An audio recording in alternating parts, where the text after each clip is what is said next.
guys, in this video I wanted to go over my Earthshatter champion that I've been using and will be using in Heist League, using it in Harvest League and a bunch of racing events, so I'll just kind of go over pretty much everything. So Earthshatter, it's a new skill that came out in Harvest League. Slam the ground, spikes come out, and then you Warcry to blow them up. You can have up to 15 of these. So basically the idea of this character is you just you use Seismic Cry and Intimidating Cry to scale up your damage, you slam the ground, and then you explode them. So, like most slam builds, if you're familiar at all, you're going to be using Second Wind, Intimidating Cry, Seismic Cry, Enduring Cry. You're going to be cycling through these. It's actually pretty obnoxious to do this all the time and to pay full attention to this stuff, but the character is strong enough that you don't have to like play it perfectly. Just, you know, try to keep up Seismic Cry and Intimidating Cry, and you'll be good to go. So for main links on Earthshatter, this is going to depend on your weapon. You can use a staff, which is probably second best defensive option. I'd say unarmed might be, using like face breakers might be even more tanky because you get to use a shield, but if you want to go pure offense, use an axe. So whatever weapon you're playing with, or if you're not using a weapon, that's going to vary your links here. So Earthshatter, Melee Fizz, Brutality, Fist of War, Impale, and then my extra link here is actually damage on full life. This is only really usable with Soul Tether because this lets you leech even when you're at full life. If you're using an axe, you'd use Close Combat here instead, and if you're using, you know, you weren't using Soul Tether, you use Pulverize, or unarmed, you probably use Pulverize. You could use something a little bit weaker like Fortify if you maybe were a different Ascendancy, which you could play. There's a bunch of choices. Berserker is pretty popular on softcore, but I think champion overall on hardcore.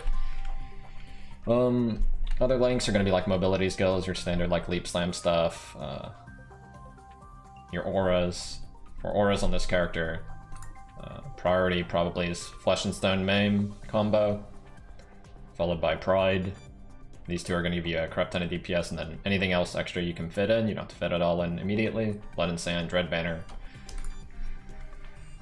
I maintain my mana through Mana Leech and Elrion crafts, but you're not going to have these immediately on a fresh character, so you probably won't be able to run all of these auras. I'd probably just start with Flesh and Stone, Maim, and Pride, and just stay in Blood Stance all the time. Rest, you'll have a couple extra links for maybe, you know, whatever you want it to be. Custom and Damage Taken, Enfeeble is what I got in this character. Like I said, your mobility skills, whatever. War Chief Totem, Molten Shell. So the Ascendancies. Order, you're going to want to go Master of Metal first. It gives you 1,000 armor, which is pretty ridiculous right off the bat. You're not going to die to physical damage. You also get a lot of extra damage through the Impale, all the Impale stuff it gives you. After that, you probably want to go for Fortitude, so you have the perma Fortify. That way you don't have to worry about keeping Fortify up. Also gives you a lot of armor and no stun on your Cruel Lab. And then your final lab is going to be either First Strike, Last to Fall, Conqueror, or Inspirational. Kind of depends what you want. I have the First Strike, Last to Fall because this character was the character I used in the Gauntlet race, so I wanted to stay alive best I could. The recover 25% life whenever you drop low to low life is really, really nice for keeping your guy alive. The tree, it kind of varies a little bit, but for the most part, you're going to want the Exert, Measured Fury. You're going to take some of the Warcry stuff. This escalation is extremely good. It's a lot of your sustain, and a lot of these you're going to want for the built-in cooldown and Warcry speed. Yes, the build is pretty clunky and obnoxious to play. There's some other Warcry clusters you can consider getting. Deep Breaths. And the faster your like attack speed and stuff gets, the more Warcry cooldown recovery speed you'll want. I like getting this really early on a character, Admonisher, because it removes elements and it gives you a lot of the Warcry cooldown stuff and Warcry speed to make a character a little smoother. There's also this one over here. I haven't bothered to try it, but has some Warcry benefits as well. So like I said, you're a champion, you're going to scale up Fortify since it's always going to be up. You're going to get full Fortify clusters on all this stuff. You're going to get a lot of life nodes. You don't have to come over in this direction.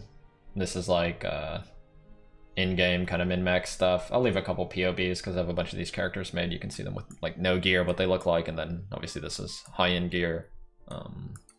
This character has glancing blows because he's using a staff for the smoothing out the damage taken. Now, after the nerf, would I still take this? Probably. I think I maybe would change to either an axe or unarmed with Facebreaker, but I still think glancing blow is pretty good on this character, as it's a 5-point investment to get 60 spell block, which is pretty good. You just get these 3 nodes, which are spell block and attack block. It even gives you 20 attack block. And if you want these, I think it gives you like, what is this? 24 more attack block, and there's some damage built into these and attack speed, so they're not just like straight block. And the 5-point investment for glancing blows is pretty good. Really helps smooth out the damage. You're gonna want RT. You can scale crit, but if you want the like meme damage, meme DPS, but I don't think it's necessary. The skill does way too much damage already on its own, to be honest, so you'll get by even with a shitty weapon. That's pretty much the tree, pretty standard, just a lot of life nodes. You scale up some impel, get your impel chance to at least 100, and some Warcry and Exert stuff on the tree.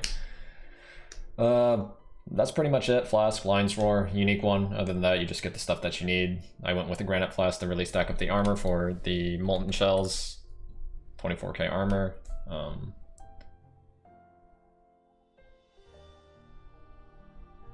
Silver Flask with, because we're not proccing Onslaught anywhere. Curse immunity, just kind of whatever you want. These flasks vary depending on what content you're kind of doing, but just get the stuff that you think you need. For Pantheons, depending on what you're doing, normally I think I am on Shikari with Divine Flesh, and then Solaris. Since we don't have very much crit protection, I think that's about it.